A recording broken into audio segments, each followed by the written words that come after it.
The decline of the annual release? Find out what we think.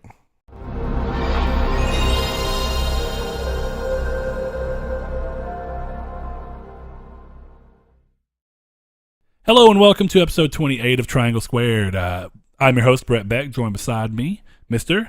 Saul Bridges. Saul, have you had a good week? I know that we've played a little bit of Destiny, but it seemed like you were pretty busy and didn't get any days off this week. So how was yours?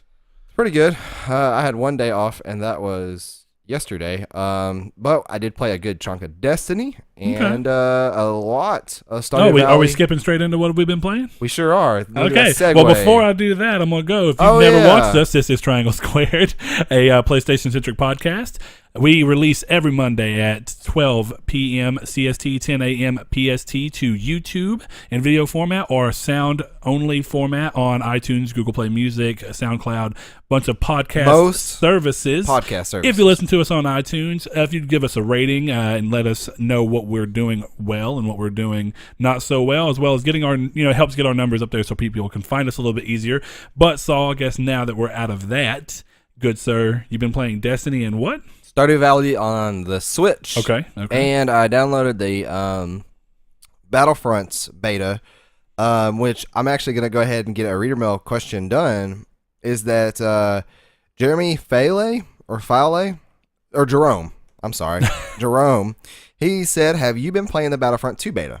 Thoughts? So I know you haven't played it yet, have you? Yeah, I haven't played it, but I'm going to go ahead and say that I haven't played it because you don't typically do these. I didn't really. I played the last game very loosely because Jonathan had it, and at the time he was living here, I didn't really like it all that much. It was good for like two or 3 hours. Very shallow. And then I could go back to it and play it for like 2 rounds, and then I was bored.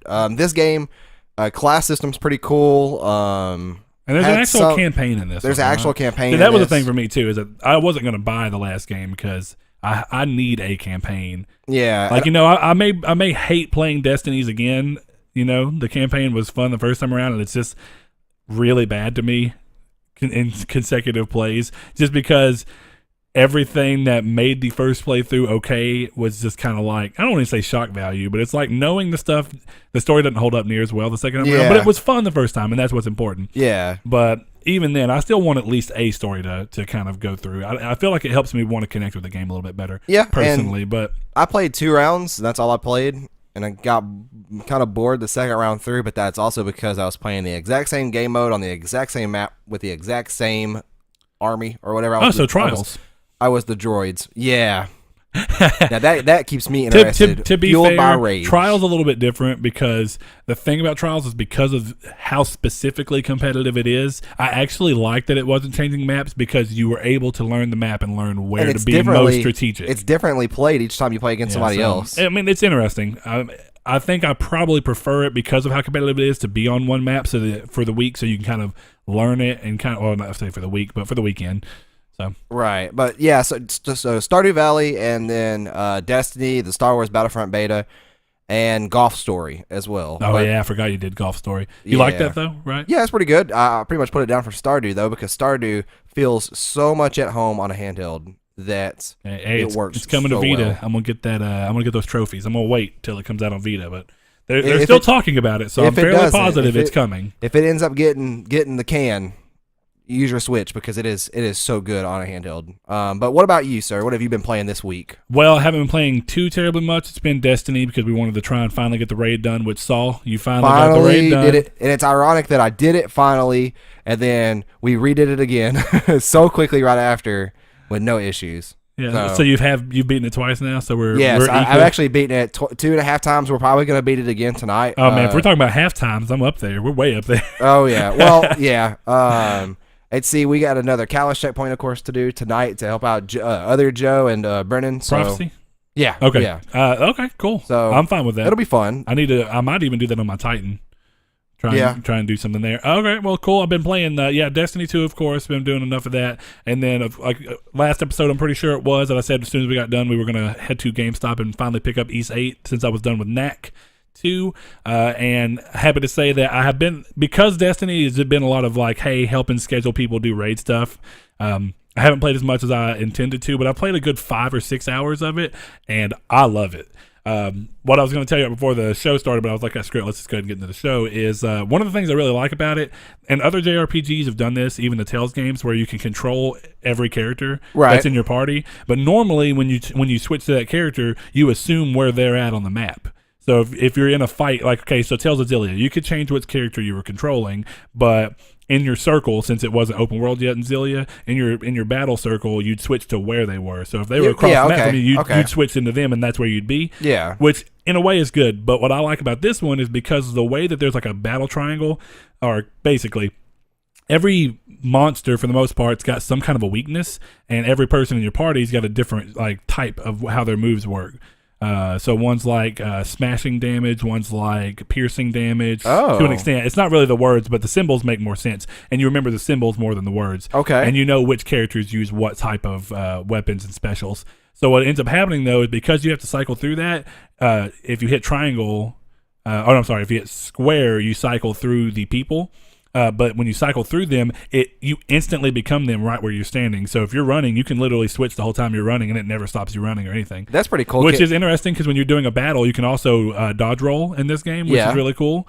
Because the game is like a better looking, better playing version of Memories of Celceta, which was a Vita exclusive.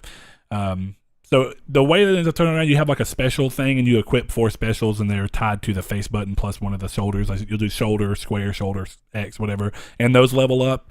And then you also level up generally, and then you have stuff like where you can tailor and get certain items made, or you can do like blacksmithing on your weapons and stuff to get them up. So where we're at so far, it had a little bit of, I don't want to say a slow start, but a little bit of a weird start. But once it got to the meat of where you're actually playing and attacking, game's great so far. It's got voice acting for a good bit of it, which is cool.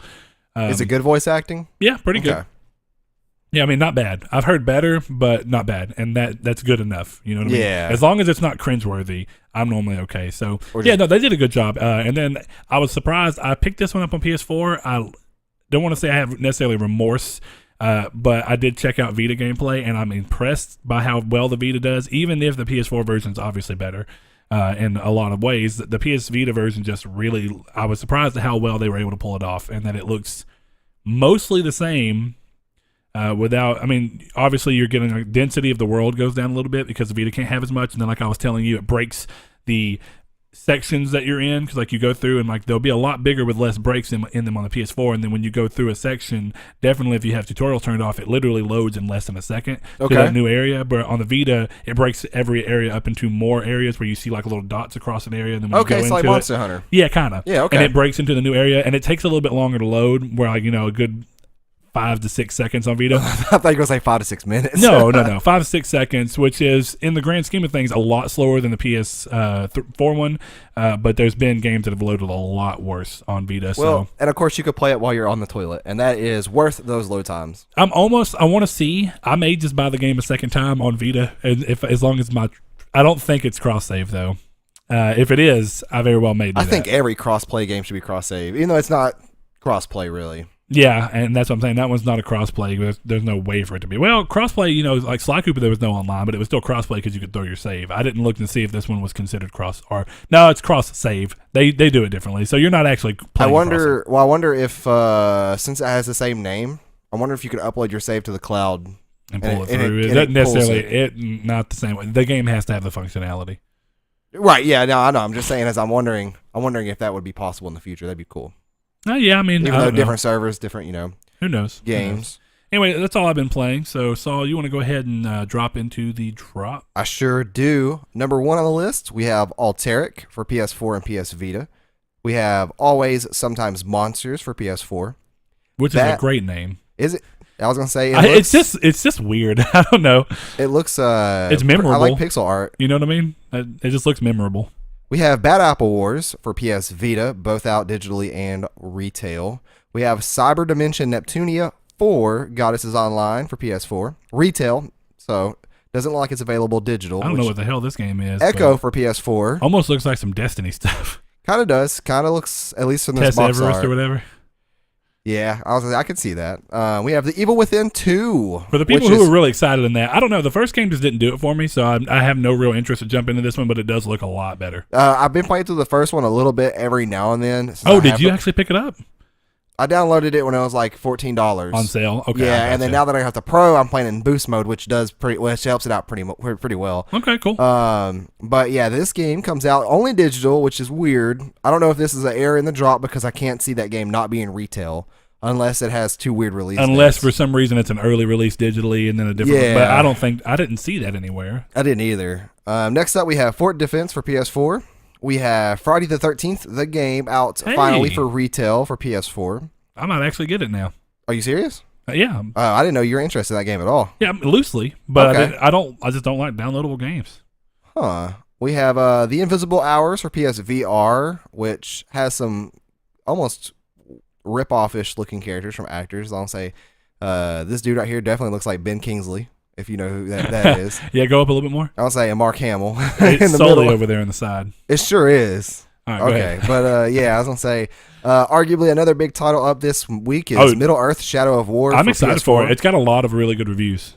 Yeah, I saw that. I saw that it has a pretty good chunk, and so I know there's still a little bit of oh yeah, really? Yeah, that's not surprising at all. He loved the first one. Yeah, no, that game was great. And he doesn't play video games too often. Yeah, either, I know. So. He's kind of slowed down on that. So, but that's cool. I'm glad to see. I'm gonna get it. It looks really good. Yeah, and I'm just trying to see if I'm gonna get it literally at release, which I think I'm going to. I don't know though. I feel so bad because I feel like I'm not going to play East and I'm probably not going to play Destiny. What I may do is I may have to drop out of Destiny for a good week or two to bounce between East and Shadow. I know history is going to repeat itself, so I very well may wait till next year just to get the Game of the Year edition for like $40. I just don't, me and we've already talked about this. I always forget about DLC and just never end up getting around to it because I don't know what it is. It's just something in me that's like DLC isn't important. Yeah, I understand. It's like I won't play it. I just like playing whatever was the original release as long as the original release is complete. Unlike, and I still didn't buy the DLC because I was broke back then. But unlike Prince of Persia 2008, where the real ending was tied behind DLC. Did you hear the rumors about this game? About which one, Shadow? Yeah, that the real ending is tied behind a certain new mechanic, and I'm not going to spoil it for anybody, but just in case you're going blind, but it's the orc thing, without saying too much, the tower defense style thing. Okay. And they're saying that, they're saying that in order to get the actual ending, you have to do through that, but to do through that, you have to have orcs that you're either going to have to grind out really, really long periods of time for, or get loot boxes for. Well, they considering like the true ending like they did with Arkham Knight, where you had to 100% the game to see the true ending. Which I don't think that was... I mean, I guess it's the true ending. It's relatively the same ending, though, just with the little, mid-scene credit thing about Bruce Wayne coming back. Yeah, home. Well, something, and then yeah. the I'm not going to go completely into it, but... I mean, if you haven't played Arkham Knight by now, then I'm sorry. But well, I mean, I'm just not big on spoiling, because that's still a good game. It is. We have Nightfall Protocol, I think is what it was called. That is what it's called. We have Miko Geico Monogatari Cade episode, or I'm pretty sure that's episode Cade. For some people, I know some people like to read those episode things with the name in front, and some people like to read them in the back. We have Radio G Racing Revolve for PSVR. We have Raid World War II for PS4, both out retail and digital. We have Raiden 5 Director's Cut for PS4, digital and retail. We have Raw Data VR for PSVR. We have Revolve for PS4. We have Semi-Spheres for PS Vita. We have Son of Scoregasm for PS Vita. We have Square Boy vs. Bullies Arena Edition for PS Vita. We have Stereo Aereo for PS4. We have Toho Kabuto 5 Burst Battle. I keep wanting to call that V for some reason. There's a lot of 5s this week. It's for PS4 and PS Vita, both digital for both, and then only PS4 has the retail copy. That's not surprising. And last game on the list, we have White Noise 2. Big week for the Vita. Don't remember White Noise 1, but I sure don't either. That's okay.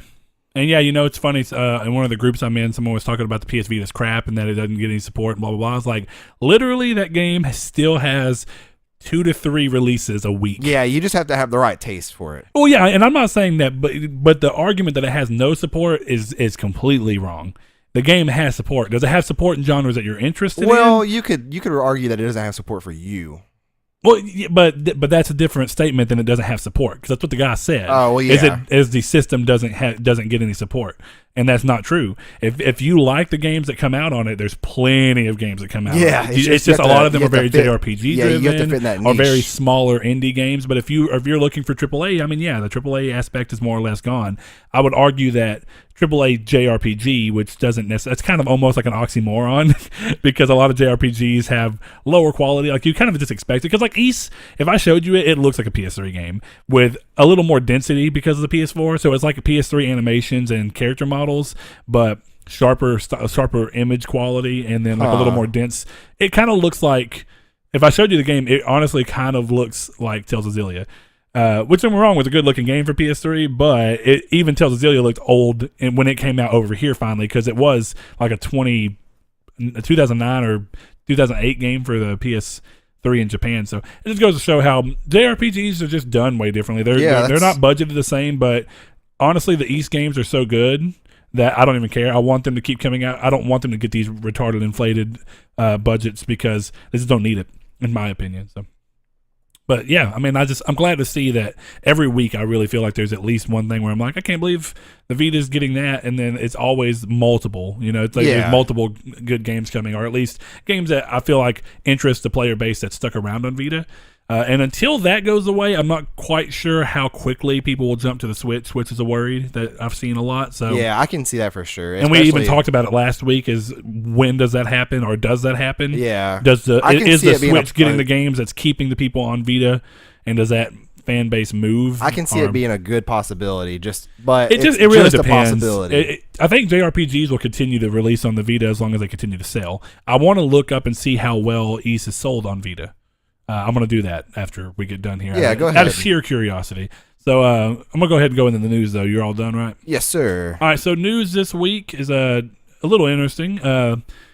And what has this been like? I feel like every 2 weeks there's a new one. No Man's Sky gets yet another update courtesy of developer Hello Games. The update, patch 1.38, implements a new save system allowing 5 save game slots and the ability to load from autosaves that happen when exiting your ship, dying, etc., and manual saves that occur when interacting with beacons, which is how the game's been since launch. The rest of the update is aimed at improving the analysis visor's functionality, as well as other small changes that range from bug fixes to quality of life improvements.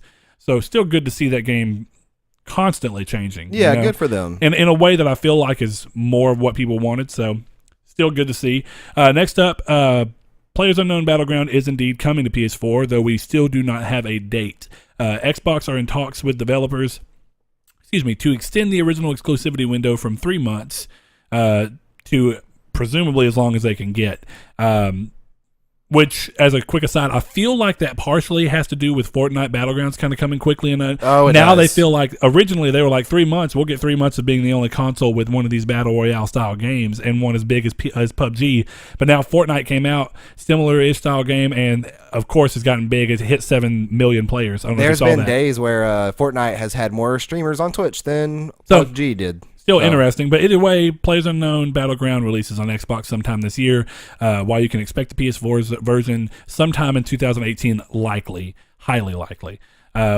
Next thing up, Warframe is getting a huge new expansion, which has been known for a little while, but we finally have a little more details about when it's coming. Called the Plains of Eidolon, the expansion aims to bring the first open-world areas to the game, complete with a colony for players to hub at.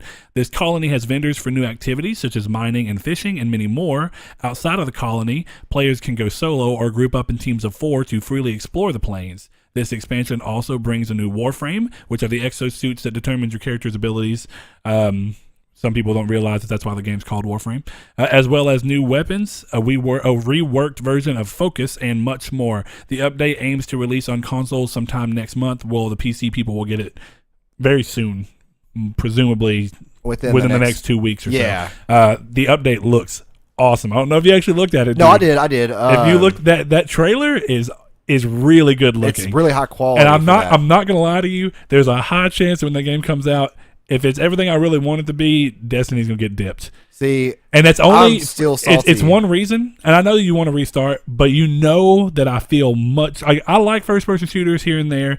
I really like third-person shooters. That's one of the main reasons I want to play that game. I actually really enjoyed Warframe when we were playing it. I only quit playing it because y'all did. Well, I don't like being thrown into a game that I haven't played in like a year and a half, and I don't know what anything is. I don't know what I'm doing, and you I can't restart to replay. I still need to look into that. I don't care that much. I mean, I'll just go ahead and play it. And actually, you know what's funny? I'm not normally one for multiplayer.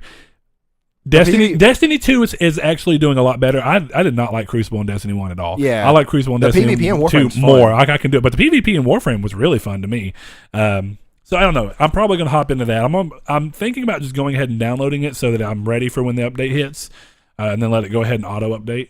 I can come home and really check it out. Maybe with this, they're going to give the ability to switch out, restart your character. I'm going to look into that. I almost feel like, can you not call them and ask them to reset your character? You can and can't. Like, sometimes you'll get one person that will, sometimes they won't. And supposedly, the couple times that you can, it's very rare for people. That's interesting. Well, just to mention, Warframe is a free-to-play game, and this expansion is no different. It is 100% free. Which is extremely interesting. This game is done so well, and it doesn't charge to play it at all, which is just wild to me. But I'm not quite sure. I mean, the game, whenever I was playing it, I couldn't believe it was free to play. It was such a good game. The only thing that made it feel a little less premium compared to Destiny is the fact that it was corridored sections that you were rolling through. Yeah. But honestly, man, I'm telling you, a lot of the things that Warframe did, because Warframe launched with the PlayStation, is Destiny, I don't want to say aped on purpose, but definitely feels very similar. The flying in on your ship animations look basically the exact same going into multiplayer and everything. It's funny to me how close the games are, and I almost wonder if there was a little bit of intention for that on Bungie's side, or if it was just two ideas that were very similar happening and going, well, what would you do here? Exactly. I'm gonna be honest though. I'm tired of the ship flying cutscene. The little thing. It needs to be out of Destiny. It needs to be out of Warframe. I don't want to see it. I'm sick of it. Well, I mean, at least you don't have to go back to orbit. And I mean, it's cut down a lot in Destiny, but it still exists, and it's a loading screen. It's ugly. I'd rather just give me a loading screen. You're the minority. I can guarantee you that. Man, that's the most. Give me a mini game.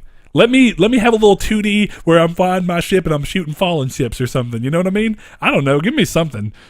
That might be pretty cool. But yeah, I'd rather much have the ship do the thing again. But either way, next thing up on the list, Capcom revealed Street Fighter V Arcade Edition for PS4 and PC. It will include everything from the original release, as well as new game modes, redesigned UI, new V-trigger moves for every character. Every character will have 2 now, and more. The game releases January 16th of next year, though no price was given. I feel like this is normal Street Fighter with like Street Fighter 4 Super Edition, where it's going to release at $60 again for no fucking reason. Of course. But I can't say for sure if that's true or not, so we'll see. Next thing up on the list, NIS America announced that the sequel to The Witch and the 100th Night will be coming west. A limited edition was announced that includes a hardcover art book, 2-disc original soundtrack, which I'm happy to see because a lot of games have been releasing with partial soundtracks where it's like the people who did the soundtrack choose their favorite tracks that'll fit on one disc and go with it. Yeah. Which I'm not a big fan of. It's actually one of the things keeping me from getting. They're doing a vinyl set for Nier Replicant, and it's a dual sided. Well, no, it's you get one that's fully for Nier Replicant and Gestalt, which is the first Nier, and then Nier Automata. But because of the way vinyls are, they can't put every song on there, so it's the chosen songs from the person who did the composition. Oh, okay. I still kind of want it because it's really cool looking, and I love vinyls, but I guarantee you they're going to end up being a song missing that I love.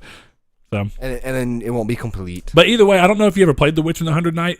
Super cool game, and they ended up releasing it as like Witch and the 100th Night Rebirth or something like that on the PS4. Super interesting game. Blaze bought it on PS3, and I loved it. It was really cool looking. So I'm glad it's getting a sequel and that it's coming over here. So interesting to see. Presumably with it being the 2-disc OST, you also get a themed stress ball, which is kind of weird, and a set of 9 lapel pins for $79.99, and it's set to release sometime next year.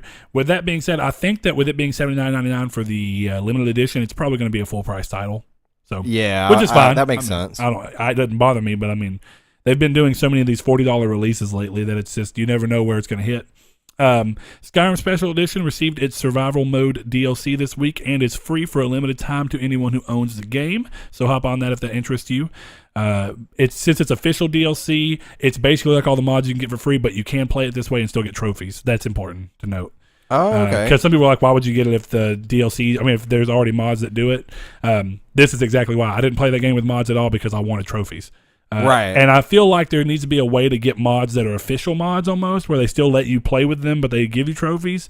But I don't know how that would happen, and it would take a lot of curation. So I'm doubtful that we'll ever see that. Well, and the fact that it's only free for the week. So if you buy this game later on, then you have to pay for something that's already there for free on Xbox and PC. Unless you just want to do it for trophies. It gets super weird, but I think I'd probably just play through the game normal, get all the trophies you wanted, and then go back and start a new one with the mods on, Yeah. But either way, it's interesting to see a game that's, 6 years old now getting DLC. So... next up, The Witcher 3's PS4 Pro update arrived this week. It brings support for 4K resolution, as well as a slight performance bump for the console. A small patch was released afterwards to fix stability issues. I've seen some things where saying that while it makes the game overall better, there are a couple areas that it's actually hurt the frame rate in. I haven't played it to know. Really? Yeah, but that also might have been what one of the stability issue fixes were. Can't say because I haven't played it, but that's true. Either way, next up, PlayStation announced Horizon Zero Dawn Complete Edition this week. It will include the original game, the Frozen Wilds DLC, and all digital deluxe content. It will release on December 5th for $49.99. Which, how much is the Frozen Wilds? Do we have 15? a price? I think 15. That's just such a weird thing to have. I'm not sure. There's only one DLC for the game. Well, yeah, but I mean, it's really just interesting that it's releasing at $49.99. It's almost like hey, if you didn't pick up the game at launch, here it is again with even more crap for even cheaper than it was at the original launch. If you haven't played it yet, then here it is. And I like the idea of the complete edition only being $50 instead of $60. It's a smart move. It's just such a weird weird move to make. Super weird. But, next up, something that excites me and pisses me off all in the same role. A new PSVR model will debut soon. The updated model features some minor improvements like the stereo headphones cables, ability to be integrated with the VR headset, and slimmer connection cables. One major improvement is an updated processor unit. I said that super weird, but processor unit that supports HDR pass-through, diluting the need to disconnect the processor unit to enjoy HDR content on PS4. Sadly, the new processor unit will not work with the original PSVR head-mounted display, so current owners are still stuck with this issue. I cannot believe they did this. The oversight it took them to release the PSVR and then a month and a half or so later release the PS4 Pro and not include HDR pass-through in that fucking box. Mind-blowing. It is. It's ridiculous. Mind-blowing. And I cannot believe it. There are those hacks that I was telling you about where you can use switches and stuff. Yeah, but it should not be that complicated. Exactly. And the fact that now they're releasing a new processor box with this ability and I can't even just go buy it for like $50 is ridiculous. Yeah. Or even $100. Honestly, I'm going to tell you, part of the reason I don't play my VR as much as I should is because I have to do that. I have to re-switch the cables around, which is just an extra step in something that's already a little bit complicated to put on. So the fact that I can't buy this, and I would, for $100 to get rid of that issue, I would probably play my VR more often, and it would be just something that would be like a little peace of mind for me. Yeah. I don't know. I'd pay for it, and it makes me mad that they didn't even think about that. And the reasoning behind it's supposed to be that the new connection cables are different, so the connection cables wouldn't work with the inputs for this. Please. I don't know. That's something that they could have easily fixed. I still feel like they could have slimmed down the cables to make them less weighty and kept the same connectors on the end. But whatever. I'm not going to get into it too much more than that. Just goes to show that sometimes Sony doesn't always do something I like. Okay, next thing up, System Software 5.00 officially released this week, bringing with it an update to the messages system, the ability to follow people, improve quick menu functionality, like the ability to change the party's privacy status, leave a party, look at other people's party, all within the quick menu, which is cool. I like that. I like that a whole lot. I do too. It's nice. And then a lot of it's like smaller stuff that's been needing to go on for a long time, like there's new language support for the system, like a lot more languages than was there originally. So that's interesting. So alongside the update, the PlayStation apps for smartphones were also updated to make use of some of these new features as well as the new language options. Last thing I have for the news is going to segue us into the reader mail is PlayStation and Polyphony Digital have revealed a limited time demo for Gran Turismo Sport. The demo allows players to try out some of the game's new features and game modes, as well as unlock vehicles that will be transferred over to the final release. The demo is available starting October 9th and ends October 12th. and the official release, the final version of the game, releases on the 17th. Right. So, read your mail question number 1. That's what we're going to tie directly into this. Is Ryan Turismo Sport said, "Will either of you be checking out the GT Sport demo? Have you played have you seen the Scapes tech for the photo mode?" So, I downloaded the demo yesterday, but I don't know if it's the demo or the beta that expired. I have to get home and try to open it up to see if I can play it. I'm certainly I'm interested in it. I want to see how much of a sim it is, or how much of an arcadey, like if there's any arcade, if it's arcade enough for me to buy it, basically. If it's arcade enough for me to buy it, I'll certainly buy it.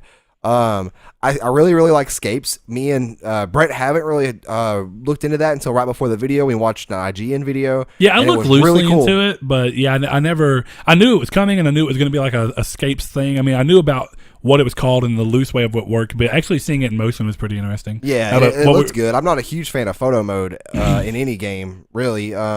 But I will say, though, that if you're going to spend a lot of time to customize a car, to throw it into a photo mode and to mesh it in, and then that'd be a cool like wallpaper for PS4. Yeah, the way it looks so good. Yeah. That, I mean, because he goes into like a photograph. Earlier, he was saying, right here, he says GT, the creator of photo mode, in my opinion, which I don't quite know if I agree with that. I don't remember photo. I didn't play 6 though. Maybe that's where he's saying that. Maybe photo mode was in 6 and I just didn't see it. But he says GTE, the creator of photo mode, in my opinion, is looking to reinvent it with Scapes real pictures with voodoo tech. I love that renders the environment on cars. So that is super crazy. It's like they place the in-game car model into a real picture, and then they use CGI to basically reflect that same surrounding onto like the reflections of the cars and stuff, so that it looks super real. And he posted a picture of it, and the results are crazy. They look really good. So I mean, yeah, I thought that was pretty interesting. And to answer the initial question of am I going to get the game, I know Saul said he is, or is he going to try the demo? Yeah, I'm absolutely going to try the demo out. I am basically on the absolutely of getting the game. I see very little possible that could keep me from wanting to get the game. I really thought Drive Club was good. I like Drive Club too. Yeah, Drive Club was super. Drive Club is simmy. A little different. So yeah. I mean, I see how you're still a little more on the fence, but. What I'm happy for is that I actually am excited for Need for Speed Payback, or whatever the heck the name is for that game, because I do like, or at least I really like, the last Need for Speed's take on street racing, and I do really like that super loose, not quite as arcadey as something like Ridge Racer, but still really arcadey. But the weird thing about Need for Speed is it added the ability to adjust the control on all your tires, so it was like, for how arcadey it was, it still felt like it had a lot of sim-like control options, and it really did affect the way the car's controlled. But I will most likely get the game. I'm absolutely getting the demo and going to try that out finally, since I missed out on the beta all that time. But yeah, Ryan, the results of the Scapes mode is phenomenal. I can't believe it. I mean, almost to the point where I just want to play. I want to buy the game just to make sure it really looks like this, and they're not using some kind of weird. I know they're not like marketing. This seems all of it seems believable. The game is beautiful. Yeah, I mean, the game is beautiful. But it's so crazy looking that you almost want to not believe it. So yeah, that was pretty interesting. So let's go on to the rest of our reader mail that we do have. We don't have too terribly much. Yeah, so we have Neon X Neon over there on Twitter. Can you guys talk about how bad the theme section is on PS4? Garbage.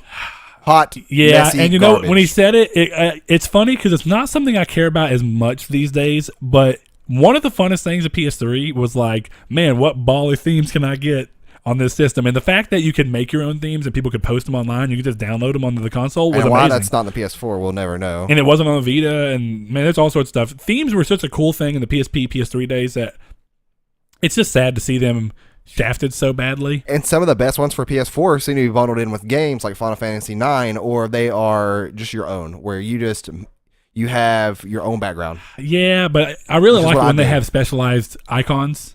Like, man, some of the Kingdom Hearts here's a bigger issue. On this, you can't pull in a theme and then put your custom background to that theme's icons, which you could do on PS3. You sure about that? Yeah. because I tried doing it with the Aqua the Aqua Kingdom Hearts one that you get from 2.8. Yeah. Because I like the way the themes look, but I wasn't a huge fan of the background. So I was like, let me put my own background to it. I mean, unless they've changed that in a recent update, no, you can't do that. So yes, that's interesting. Richard, Neox Neon, definitely, it's garbage. And I can't believe that it's garbage with a couple of moments of shining light in there. Because there's a couple of cool ones. Like, I really like my Horizon Zero Dawn one. And I liked my Gravity Rush one. Didn't you get their Horizon Zero Dawn from pre-order? Yes. Oh, no, it was from my collector's edition. From a game. Yeah, not I the know. store. I know. And then actually, I kind of like the Platinum one, which I do like that idea. I like the idea of a Platinum Never giving got you, that one. Oh, I forgot about that. I got the Bloodborne one, but the Bloodborne one's ugly to me. But the Horizon Platinum one is cool looking, but I like the idea of I don't want that one. I would rather Platinums have ones hidden than special editions of games having hidden ones. Because to me, having one behind something that you earn is a cool idea. Yeah. And I think that all that does is serve to make Platinums look a little more enticing to people who aren't quite trophy hunters yet.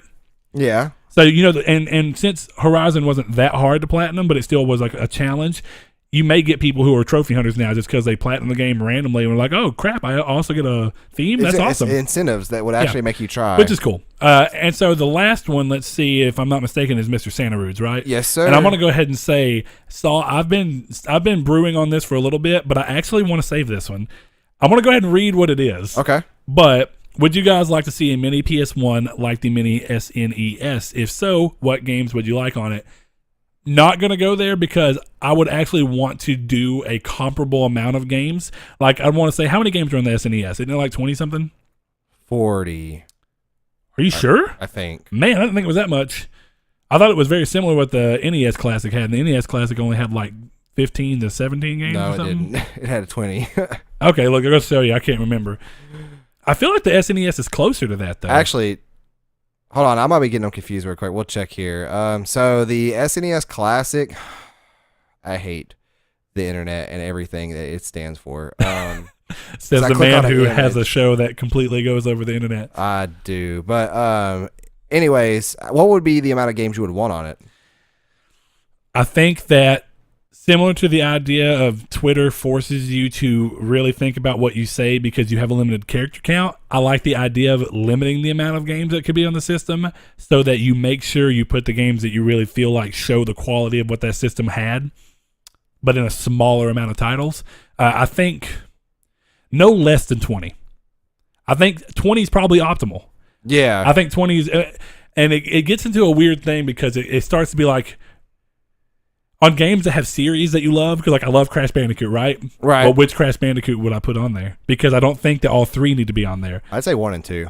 I say 3 because really 2 is the best game, but I think 3 is the biggest culmination of what the games were. So if you're going to show off what the system could do, 3 looked the best, played the best in a lot of ways. But you're not trying to show off the system; you're trying to play it.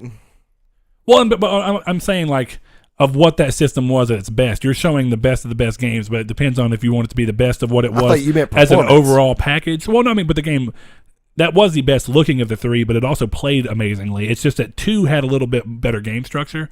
So it depends on where your quality standpoint's at. Either way, it's just one of those weird things. I don't quite know. I think 20 would be what I'd do. So, Sean, look for that. It's probably going to be one of the episodes we save for when there's like slow news weeks later on in the year as we're getting closer to November and December when things start slowing down because of the holiday season approaching and all you're getting is more new releases and not necessarily as much announcements. I think that we may save that for like a bonus episode or not a bonus episode, but like an episode we do when we go to PSX, which it's seeming highly likely now that Saul will be going to PSX with us. So if so, we will pre-record that episode so that we can still have a normal release for that week. So the Super Nintendo Classic has 20 games. Okay. And I don't know how many. I feel like that the NES had 20 as well. 40. Maybe. I didn't think it was quite that high, but I'm not going to spend too much time on it. So Sean, you will definitely get that from us. That'll be the main topic of an episode that we do on a slower thing, and we'll go through and we'll do our 20 games, and we'll do my 20 games, Saul's 20 games, and then I want to pre-plan it as much as, well, I don't want to say pre-plan it. We'll just have to edit it in ways that make it not take up so much time. But Saul, I want to do my 20 games, your 20 games, and then I'd like us to combine our 20 into the triangle squared 20. Okay, so like what you get it. Yeah, so like, we do mine and we do yours, and then we kind of, I don't want to say like argue, but we kind of figure out where ours are on the list in each other, see if any of ours match up, and if ours match up, they automatically go on the list. Okay. And then we start to kind of dissect each other's. And we're not going to do like a top 20. It's not going to be like 1 through 20 is going to be the games that we think deserve to be on there the most to the least, but still deserve to be on there. It's just going to be 20 games. And I think that's a good idea, right? No, I do. I like it. I'd rather have a PS2 Classic. Well, we'll do each one. We'll kind of, on slow times, we'll start to break them down. Because my answer to this tweet in particular is Spyro. Well, I mean, yeah, but if we're putting 20 games on there, man, we got to go further than that. Spyro times 20. By the way, the NES Classic had 30 games. So 30 it had games. 10 Okay, more, so which is weird. I'm going to say 20. So we'll do that later, Sean. Definitely keep an eye out for it. I think that'll be a fun episode, and that's why I haven't done it yet, because I've almost loosely wanted to talk about it as like a mini topic, but I'm like, it deserves so much more, and it's going to be a big topic. Spyro and Crazy Taxi, that's all I need in my life. Okay, so and Yu-Gi-Oh! The Duelist of Rose. That's PS2, but yeah, okay, I get where you're going. Forbidden Memories. I think Forbidden Memories was on PS1. Okay. All right, so that clears up reader mail for the time being. The Beyblade game sorry we was didn't good. answer it now, but Beyblade game was awesome. But that doesn't mean it needs to be on the system. No, it does. We'll talk about that. We will. got time. Stew on what your favorite PS1 games are. I'm gonna start making a mini list because I know it's gonna go above 20. And then day of the episode, that'll be when we start kind of like compiling our actual 20, and then we compile together. Call me a pot roast because I'm gonna stew. Sometimes. Don't you love our cringy? Sometimes. All right. So what we kind of did with the intro to the episode is, and we posted it on Twitter actually as our topic of the week. So I'm going to go ahead and kind of recap it with that. So the topic of the week that we posted on Twitter was, with Assassin's Creed recently taking a year off to come back with a better product, and Call of Duty World War II getting flack that may lead to it not being the success Activision was hoping for, are we likely to see a slowdown in the annualized franchises? If so, what games do you feel like should take a year break? Now, with that being said, as soon as I posted it, Sean Santarud, of all people, actually kind of posted back how, hopefully AC will come back better from having the break. Is there that many annual games except sports ones in Call of Duty? The answer is exactly right. And I said less and less. Yeah, less and less every year. But that's kind of why the topic still holds, because the topic is going to kind of be a discussion of how we saw a decline already from just jumping into the PS4. We started seeing less and less of these games. And then we also started seeing some publishers like Activision try and find a way to breathe new life into the annualization of Call of Duty by changing up the way they did it. So with that being said, I'm going to go ahead and go through what the some of our listeners' responses were to it. So we already went through Sean's. He's saying, hopefully, Assassin's Creed comes back better. And then, of course, I said, less and less every year, it seems, for annual releases. And he said, not a bad thing. Think sales of some sequels are well down on sales like Dishonored 2, which is interesting because Dishonored 2 was not a yearly thing. It was one of those examples of a game being asked for by a very hungry fan base, and then the publisher and developer actually delivering that sequel, and it's still not selling as well as you would have hoped, because it's almost one of those things where Dishonored's a fantastic game, in my opinion, and Dishonored 2 was a masterpiece. That game was so good. Never played 2, but 1 was great. So it comes down to one of those things. It's like, the game was, I feel like Dishonored 2, I'm so glad it came out because of it's such a masterclass example of game, of making a game and building a world. I couldn't believe how well that game did all that. It made you feel like you really had the ability to choose what you were doing. Was it 4 years in between development cycles for those two games? Yeah, I think so, because wasn't it like 2012 or 2012 for the first game, and then 2016 for the second game. So yeah, that sounds about right. But with that being said, go off. Mr. Ron Turismo Sport said, I think Ubi is getting it. Helps they have enough franchises now to do one to two games a year and constantly be releasing something, which is a good point. I feel like Ubisoft is a great example of a developer that slowed down on it, because they realized definitely with Assassin's Creed that they were kind of getting bit from it. And they were like, it's going to make more sense to us to let this game have more time.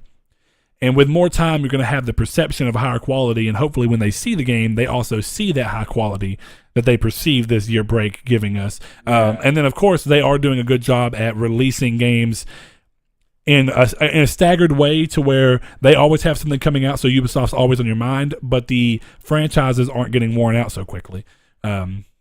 But what do you think about the whole Ubisoft thing? I think it works. I'm not a huge fan of Ubisoft games. I'm not a big fan of Assassin's Creed or even Watch Dogs, is what's funny. But I love Far Cry. Yeah, and now see that between Far Cry, Watch Dogs, Assassin's Creed, what else are some big ones? I'm trying to think of other really big Ubisoft releases. It's kind of hard to think about it because Rainbow Six.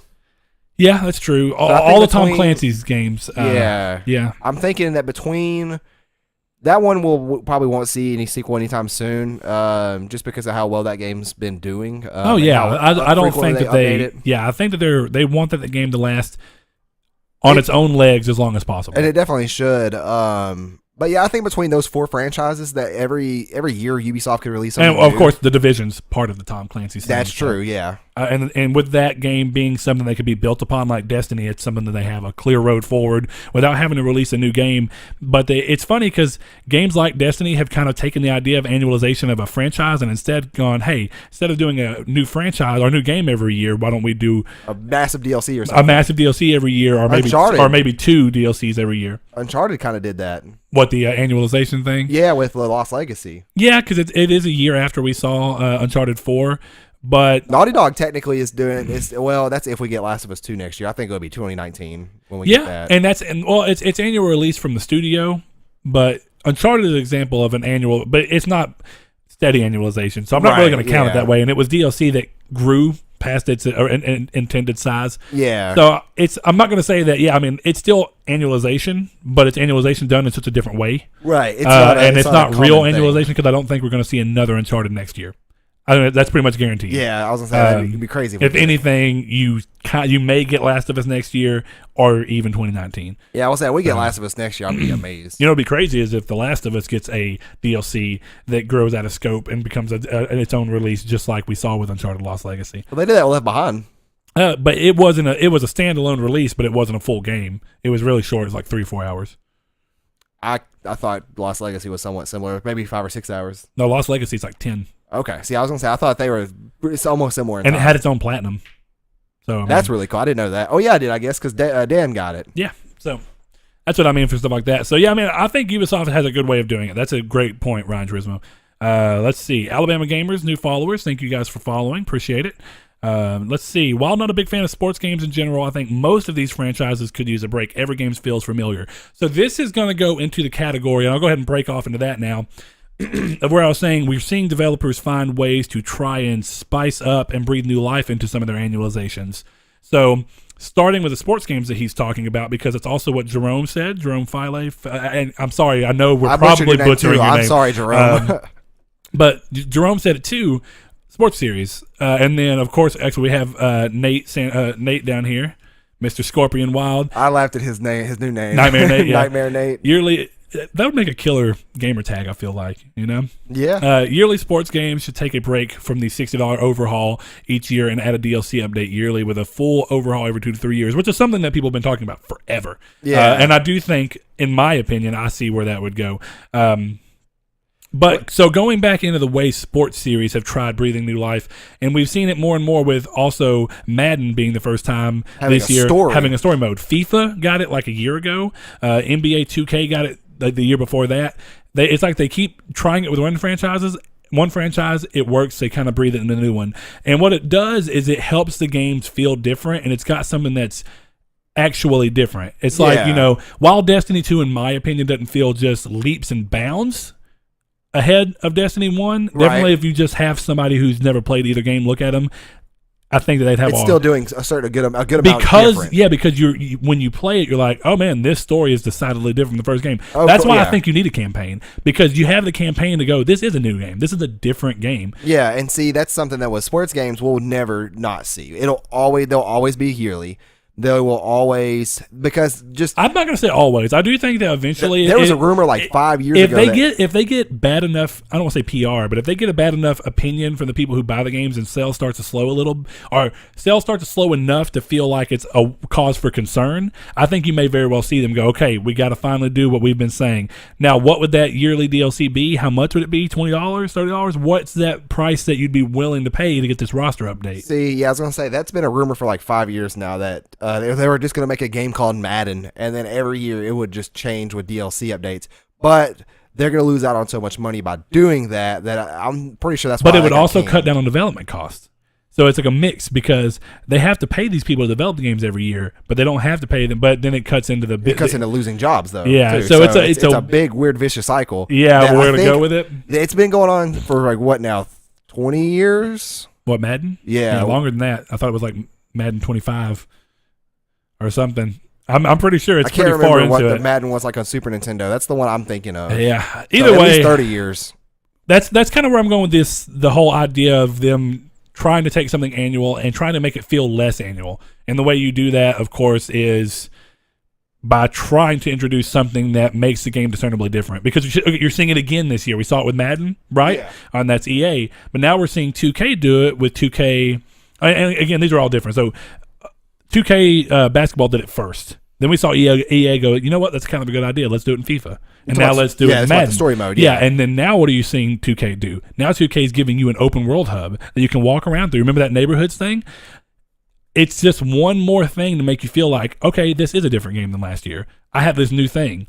But if it's going to be a different game every year, that's going to just incentivize you to buy the new one because it's going to be a different game. If they keep adding those changes in like that. Well, that's what I'm saying. It actually helps with sales. It's going to help with the stagnating sales of yearly releases if they continue to do this. It'll always be a yearly release. So in a way, this in a good way, I think, reinforces annual releases and forces them to try and be a little more different and creative if they see bigger returns because of this.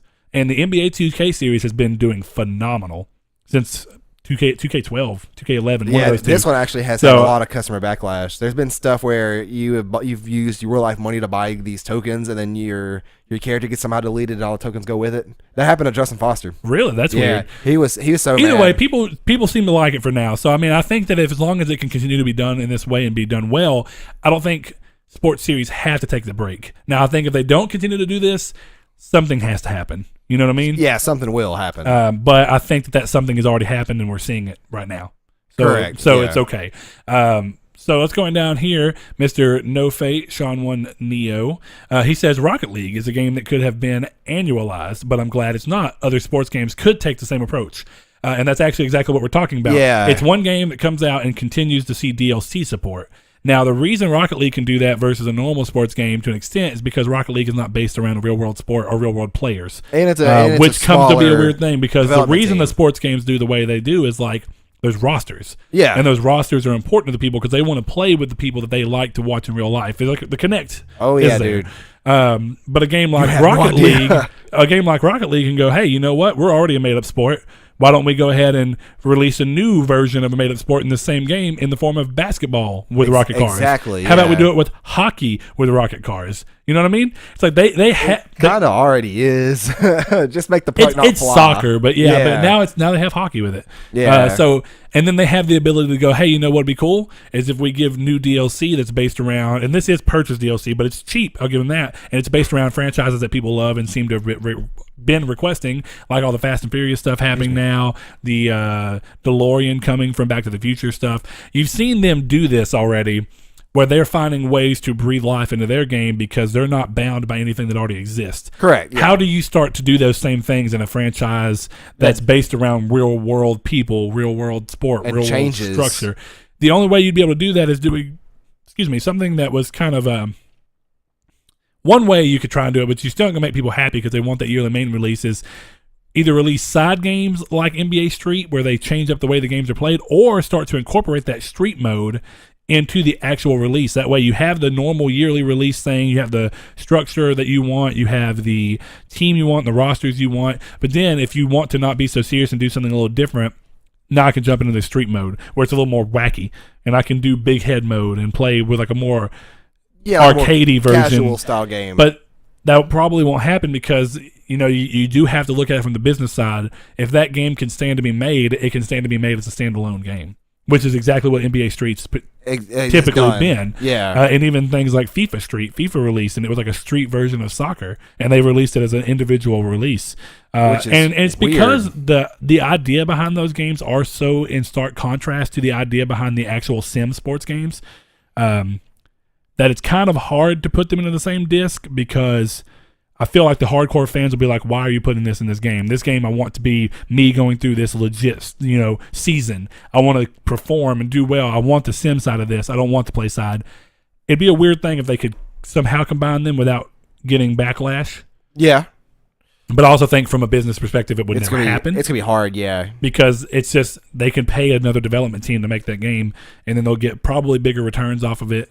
And it'll be probably quicker since they're offloading the work to another team. That'd be the one thing that they could do to kind of do like he's saying with Rocket League. If you introduce this into the main game, now the main game can continue to be a platform, and it can go longer with just a roster update. But on top of the roster update you're paying for, now they'd be like, here's street basketball, right? Well, now we're going to introduce this new version of street basketball with like a wackier game mode, whatever. Or they could try and find ways to, now we're gonna add in this crazy character because this is a goofy version of it anyway. We're gonna add some weird mascots at first, and then they find a way to put mascots in it, right? And then they go, well, now we're going to put weird versions of other weird pop culture stuff that you like in. I don't know how they do it, but it's possible. Yeah, a lot of DLC. Do you want to play? You want to play where your entire team you can choose to have dressed up like Ghostbusters? Bam, you can do it.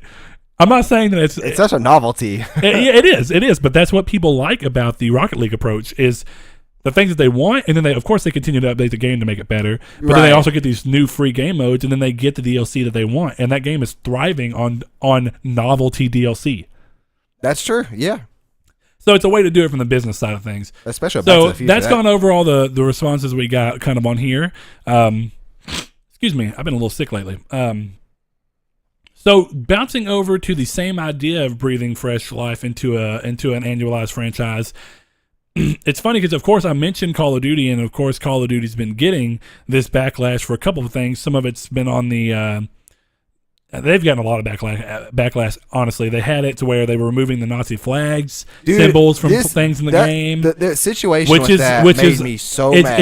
It's on both sides. Like, you get why they did it, but at the same time, you're like, it's historically accurate. If you're saying it's historically accurate, it needs to be there. Listen. Which, did you see, though, the end of it? Let me finish it before, because I don't know if it paints your rebuttal differently. Right. Is that, I don't know if you saw, all of the Nazi flag symbolism is going to be in the storyline. It will not be on the maps in the multiplayer. People were mad because the Nazi flags were removed. Now, people are mad at people that are mad because in Wolfenstein, they want the Nazi flags removed now. And and here's the thing is that, or they're not mad they want them removed. They are mad that they're in the game. Yeah. And that you're fighting Nazis, and now, so it's this weird clash of, well, you wanted it in this game, and now it's in this game, and, like, what do you want? Like, you can't please everybody. Where's the disconnect? This just goes to show developers, just do what you want to do, don't listen to people, because they're so flip-floppy. I feel the exact same way. You have to follow what your creative vision was and be behind it. And I don't get me wrong, I get that when your entire lifeline is game making, it's scary. Yeah, dude, because, like, people were saying, even there's a thing on, I'm pretty sure it was Kotaku What's or so IGN. wild about Wolfenstein, of all things, is like people being like, did you see that thing where it's like, way to make it political? And it was like, Wolfenstein by nature is already a political game. Yeah, the game is about World War II. The entire game has always been, the entire franchise has always been about killing Nazis. I think they mean political in terms of present time. Well, yeah, but I mean that all they're doing is following the same marketing, or not necessarily the same marketing, but the same marketing based off of the game as the game always has. The game has always been about killing Nazis. It's what the franchise is built upon. Yeah, and see, people are mad that you're killing Nazis, but the same people were probably mad that the Nazi flag was in World War II. It's like, listen, you can't have it both ways. Developers, stop pandering to this kind of stuff. This is all up to people's preferences. It should be what you want, not to what people's preferences. Yeah, see, pandering is where it gets to be an issue. I mean, in my opinion, if you make a game that's based around World War II period, and you go, my artistic vision of what I had when I was wanting to make this game does not need Nazi flags to portray anything, I don't have to put them in there. But if you're only taking them out or putting them in because you feel like you're getting pressured from someone, that's when it becomes pandering. Yeah. And it's wrong to me on a personal level. I get that from a business level. These people, these developers who don't get paid, near as much as what some people think, their lifeline is in these games. And if this game doesn't perform well because of something they could have prevented, I'm not going to say it's right, but I understand where they come from in wanting to try and do what it seems like the mass wants them to do, because, or to the most extent they can without ruining their vision at the same time. It's a weird tug of war, because some of these people do have to worry about, they're spending months away from their family and not really getting to see their family or go on vacation. They spend years working on these games, and then they only go on vacation when the games are done. I mean, and then like 2 months later, they're back in game development's a very crazy thing, and I mean, it is scary, but I think that you've seen with enough games that you don't have to pander, because I feel like there's a lot of things that Naughty Dog did with The Last of Us that some people were like, why would you do this? You shouldn't do this. And instead of pandering, they just stood behind what they originally did. There were people that didn't like that in the Left Behind DLC. Spoiler alert. It's going to be like 3 seconds. So spoiler alert. Ellie is a lesbian. She's revealed to be a lesbian. She kisses her little girlfriend thing. And see, there's the same side on the opposite coin of people saying, oh, you put that in there to do it. Yeah, and it's both ways. But he's just like, hey, look. And I don't know if you've seen that there was a developer thing. And I'm not going to say that the spoiler section's done. Done. Spoilers. All right. So not going to go into what it was. Not like you're talking to a dog. Done. Done.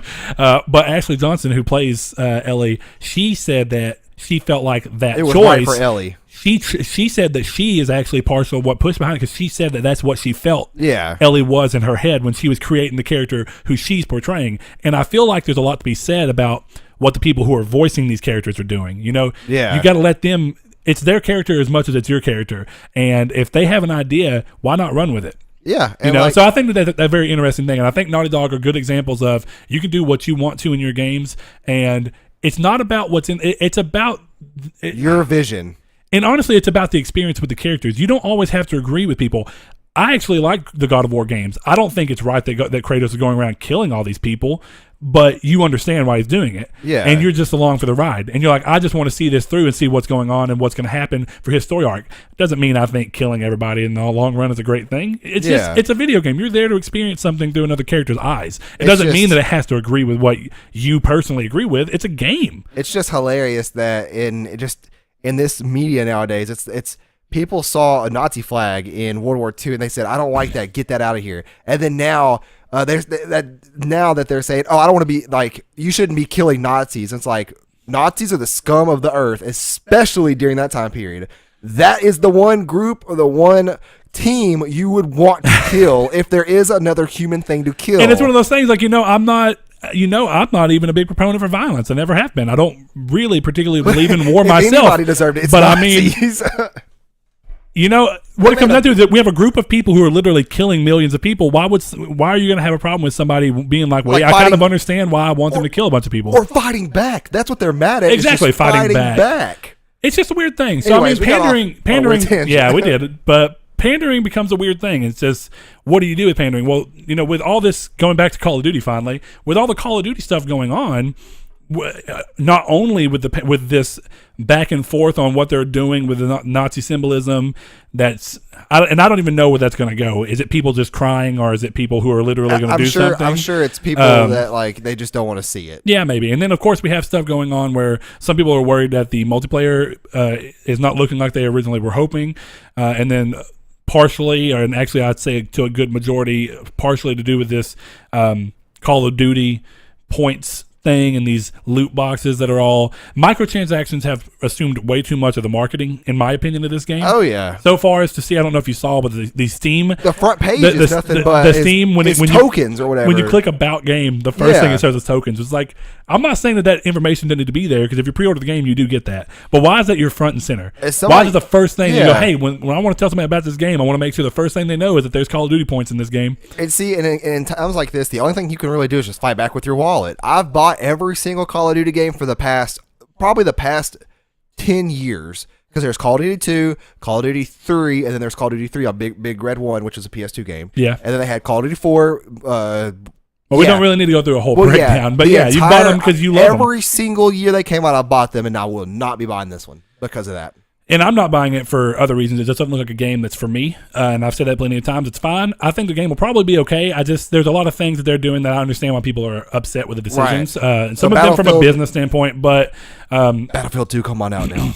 It's one of those things where when you see these games doing that, what happens? Because what we saw Call of Duty do at the turn of this generation was try and breathe new life into the annualization by adding a new developer into the rotation, which gave an extra year of development time to every team working on a game. Right. Which, in theory, and even to somewhat an extent, when you see the games released, you feel like you saw that.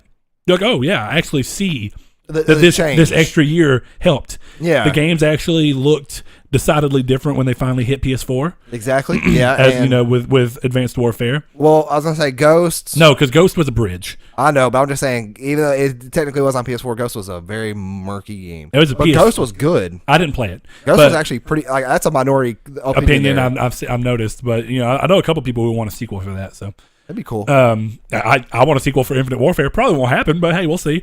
It's sad that all of these are the Infinite War games. Yeah, there's not really a thing you can land like you can spin and land do on. with a sequel on Infinite Warfare. I don't think. I think you could personally. Maybe one character, but it's not gonna matter. Yeah, it's not gonna matter. But with that being said, you're seeing these 3-year development cycles that do help the games feel decidedly different, and you feel like the developers have more time to implement what they really wanted to see change in these games, and you see better iteration than you did when you was 2 developers bouncing with roughly 1.5 development time, like 1.5 year development times, and now you're seeing a roughly 2.5 year development time to the point where they're having to worry about getting the game shown, and before you get to the end where it's like, we're going to show the game as much as possible, and then it's got to go gold and get ready for release. So with all that being said, I feel like that should have helped, but depending on what happens here, if Call of Duty goes back, do you possibly see Activision go back to the drawing board and give, what would it be? It'd be Treyarch this time around, an extra year of development cycle? Do we start to see it be a new Call of Duty game every other year to try and help public opinion and try and help sales? Or do we see it all comes? Oh man, no, I'm trying to fix this. Oh. But yeah, go on. But you're going to see, or do you see in this situation, if that happens, if they go to an every other year thing, do the Call of Duty fans who are the mega fans who actually make the game sell millions every year, do you see backlash from them? Of course you do. Yeah, you do. There's already in this 3-tier rotation with them is that there's always going to be the person that's going to play Black Ops over Modern Warfare. Or whatever. It's just which studio you've kind of aligned yourself with in the long run. And see, that's where it's going to hurt is that let's say if they instead do longer cycles. So, let's say instead of every 2 years Black Ops 3 comes out or Black Ops comes out, it's now every 3 or 4. Well, because right now a new Black Ops would come out every 3 years. 2 years. Should be 3, right? 2. With the 3-year development cycle? If you go through Infinite Warfare, yeah, you're right. Yeah, I always forget about Sledgehammer as a contender now. Yeah, so because I forgot about Advanced Warfare being a thing, and then it was Advanced Warfare, Black Ops 3, and now we're back to Sledgehammer with World War II and World War II. Yeah, so it is every 3 years. So if it went on to every 4 or 5 years, well, a lot of people say Black Ops is probably done. Definitely. I don't know. No, 100% sure that if Black Ops. I did not play 3 story, so I can't. Either. I don't know. I don't know. You only bought it for multiplayer? Yeah, Black Ops. Dude, Black Ops is the best, in my opinion, some of the best Call of Duty multiplayer. Like the people over there at. I liked Advanced Warfare more than any of it personally. Who is Black Ops developer? Treyarch. Yeah. Okay, yeah, that's right. The people over there at Treyarch, they have the best multiplayer out of all the Call of Duty games. So that's why I know, and I know that. You did play a lot of Advanced Warfare, though. That's true, but we played very, very little of Infinite Warfare. Yes, very, very little. But a huge majority of people will only play Black Ops games. Yeah, so, I guarantee you, Black Ops aren't done, and if they are, it's going to be a new Treyarch Call of Duty that's the same thing. Well, yeah, of course. So but the people will jump back to it because they're the Call of Duty vision that they align with the most. Right, and that could be the saving grace. Which will naturally happen. Yeah. Not World War II, not boots on the ground, or boots on the ground. I don't know, because it gets to be weird because people still wanted boots on the ground, but that's getting to Call of Duty discussion. I guess what we're going is, what happens, though? Do we see even the last bastions of... And I'm going to say it outside of sports games because I do agree with you. I don't think you see sports games ever de-annualized. It's just I don't see it happening. I do think that eventually there will be a change, and it'll either be a change in which annual games like Assassin's Creed or any Ubisoft game for that matter. I hope Assassin's Creed is every other year now. Well, I was going to say that's what I'm going. If it's not, then there will be standalone or just big DLC in between. Maybe. Which could be wrong because it could be taking resources from development team working on it, which makes that extra year. Is it like it's really only half a year because they spent half a year working on DLC? Yeah, I don't know. That's weird. Iffy, and would it be a different team doing the DLC? Would you want a different team doing the DLC? I feel like you'd want the same team. Yeah, you because you want the DLC to feel like part of the main experience. Exactly, to an extent. My whole thing is that I would rather have, and we answered a question like this, I think last week, where if we would have one game per generation or 3 series and done, I would rather have a game come out and then 2 years later a better version of that game come out, which is typically what you see when we're talking about a series, because that's what you saw with Resistance 1, Resistance 2, Resistance 3. That's what you saw. Killzone, Killzone was a little different. You saw Killzone 2 finally come out. It was a big delay between 1 and 2, and then Killzone 3 came out 2 years later, roughly 2 or 3 years later. Because Far Cry Primal came out last year, right? Early or late last year? I thought it was 15. Dang, was it really? I thought so, but I very well could be wrong. It may have been 16. Well, I was going to say 2 years on the development cycle for that to make a new one. And it would have been. It would have been, because Far Cry came out February of 16. Okay. And the new one's not going to come out until February of 18. So that's 2 years. That's 2 years. And those are pretty stand-up-ish games. I haven't played 4 that much because But I thought Primal was a year after 4. To be fair, and Blood Dragon was a year after 3, but Blood Dragon was DLC. Yeah. Primal was a full standalone release, right? Which is weird. But also, it was the style of release where it was a reskin almost, because the game was not notably different than 4 in visuals or anything. That's almost what the bridge between 3 and 4 was too, from what I hear. No. I mean, I hear 3 and 4 are pretty much the same game. No, they're similar because they're both set in jungle environments that are, because like 2 was set in Africa, so they're 2 was great. 2 was great. I know, I agree, but no, 4 was like building on the same idea, but it did a lot different, and it was notably graphically way different, and they introduced a lot of stuff that you saw in 3, but they iterated on it in a good way. Yeah. Whereas I don't even think that Primal was much iteration. It was changing in ways that worked with the timeline they had set, but it was still just if you took 4, reskinned it, and made it make more sense within a Primal setting, and then that was it. Which was a great game. I love the game. I platinumed it. But I'm just saying, I'm more keen to see games that are like what I'm hoping is a big jump in 5. Yeah. But we'll see. Because 3 was a big jump from 2, in my opinion. Even if I love 2, yeah. 3 was a notable jump. When you guys are like, whoa. Well, to not wear everybody out, we've been going a little long. What do you think? I don't think we necessarily see the legitimate end of annualization. You just think it's going to be slow. It's a trickle almost. Well, because I mean, like we're saying, unless if Assassin's Creed does hold to this every other year, and then we see, or if they go back again, you're seeing what I want to call the last bastions of this annualization. If you finally see them drop out, I think that you'll see annualization really drop in video games. I don't think that you'll see new ones come out that are going to be annualized. I think they're going to try and let the industry have a break from it because it's been so long that we've had them. And see, I may be a fan. I think Assassin's Creed. I'm interested in it. Yeah, I don't know where I stand on it neither. Except Brotherhood. Brotherhood was okay. I played it. I mean, I beat it. I enjoyed it. Didn't necessarily want to hop into the next game right as soon as we were done. And I haven't played an Assassin's Creed game since, except for the Vita one, mainly because I wanted to see what a console-style Assassin's Creed would be like on Vita, and I just wanted to support the Vita. And it was an okay game. I beat it. It wasn't amazing, but it was a good example of quality on a handheld. But I think that every bit of this hinges, in my opinion, it hinges on what happens with Call of Duty this year. If Call of Duty sees the modest sales numbers that, to an extent, Infinite Warfare was modest, but they expected it before any of the backlash of Infinite Warfare even happened. They expected a drop in Call of Duty sales. Yeah. Now, why? I don't ever remember seeing why. The thing is the change in gameplay. I don't know.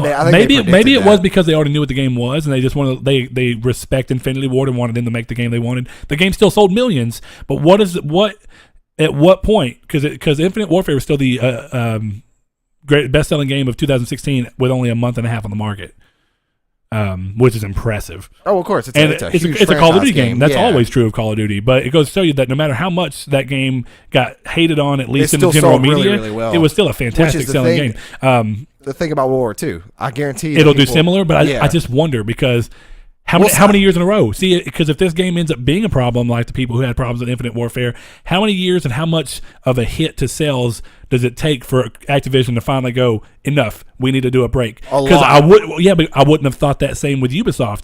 Maybe it's that Ubisoft cares more about their games, and they're I don't know. I'm not saying that this is true, but we saw Ubisoft finally hit that wall with Assassin's Creed. We saw, but I would have never thought that would have happened. But it took Syndicate coming out and Syndicate still not being the performer they thought it was going to be for them to go, no, enough. We understand what we need to do. We've heard what y'all are saying. We need more time between releases. We need to give this game more time to be more special. And if we see that with Call of Duty and Call of Duty comes back in a crazy good way, I'd be happy. But at the same time, if World War II is a great game and it's what people of the Call of Duty series want, and it doesn't necessarily flop sales wise, even if it's not as strong as they wanted, I don't think we see the end of it. So I do think it hinges on exactly how well Call of Duty World War II performs in comparison to how well Activision expects it to perform. If it goes well under what their minimum expectation is, we may see that same wall hit by Activision. And see, I've always liked the premise of Assassin's Creed games. They're just really clunky to me. Yeah, same. And I don't like the way that the climbing works. It's hold a button and it'll scale the building for you. That never I don't bothered like that. me. It was so much of just transitioning into crowds and stuff, and sometimes it's inconsistent with the way you'll be seen. And sometimes the combat felt like it was really clunky and weird to handle. So if they spent more time on that game, they'd find a new fan. I will say Origins looks interesting. So yeah, I mean, if we can see the same perceived quality jump that we've seen with Assassin's Creed Origins to an extent in a Call of Duty game, I would be happy. But I guess that's just my end is. Everything in my thoughts on this is going to hinge on how Call of Duty does, and if we still see a strong sense of annualization in the industry. Yeah, because I've already heard complaints from the beta, but we'll find out how the sales really work. Yep. All right, so anything else you want to mention? We all good? I'm ready for Mexican food. I'm ready for Mexican food too. So we will see y'all next time on episode 29 of Triangle Squared. Thank you. Thank you, guys.